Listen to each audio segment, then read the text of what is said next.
Trusted Workforce 2.0 is no longer a bouncing baby security clearance reform effort, but is really starting to grow some teeth.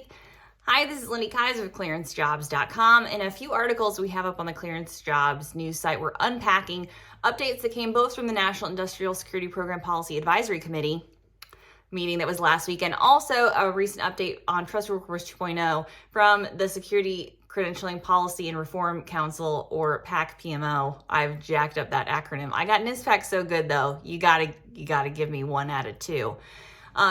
So both of those updates really gave us some good information updates on current processing times numbers, which we posted on the Clearance Jobs site, as well as, again, that PAC-PMO report really has some great updates around the progress on Trusted Workforce 2.0. Some really great geeky charts that show the incremental change that's starting to happen as the National Background Investigation Services, NBIS, come online. We're starting to see, finally, use of EAP. So we've been talking about EAP. I thought it was going to happen years ago, people, but it didn't.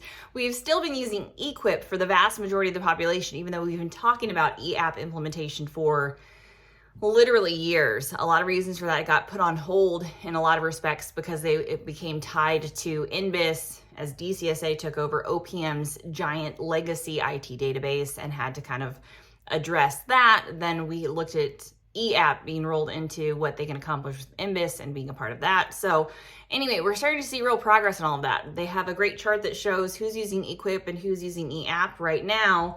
As you can imagine, pretend these hand gestures mean something. We have a lot of enrollment still using EQIP, but we're going to start to see those EAP figures. I think especially as NBIS goes online, it'll be similar to what we saw with continuous vetting. That population went from a very small number to now we have all of the national security population rolled into a Trusted Workforce 1.5 framework as of September 2022. What that means is you went from the 1.25 solution, which was just 3 automated checks looking at basic criminal background check, to now 7 different checks that are related to that continuous vetting program. With that implementation of Trusted Workforce 1.5, what that means is that we can fully replace periodic reinvestigations. So the 1.5 solution will replace the need for a periodic reinvestigation that comes episodic. It will now be triggered.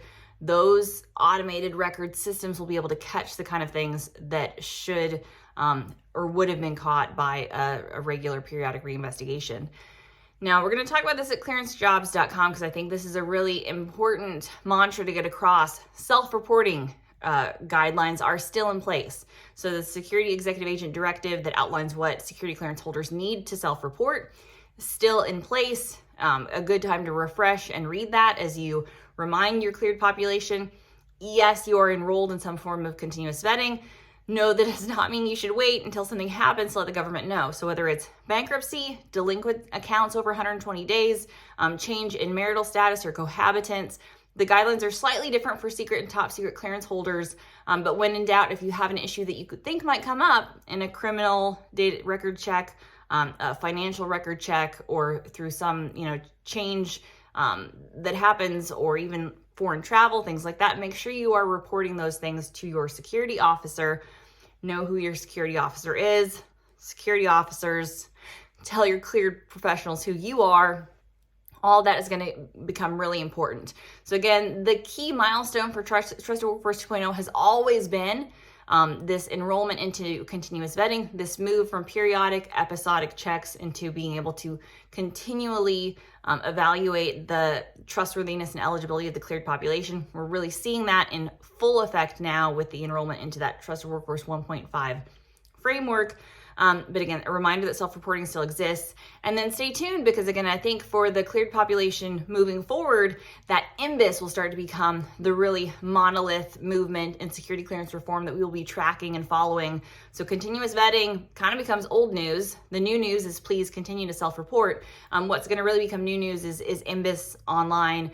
Is it moving forward? Is it enabling the CB and again, movement into Trusted Workforce 2.0 fully, that full implementation? And are we seeing EAP numbers continue to go up? And while all of this is happening, are we continuing to see security clearance processing times level out or baseline, as well as inventory. So we're going to be watching all of that over at Clearance Jobs.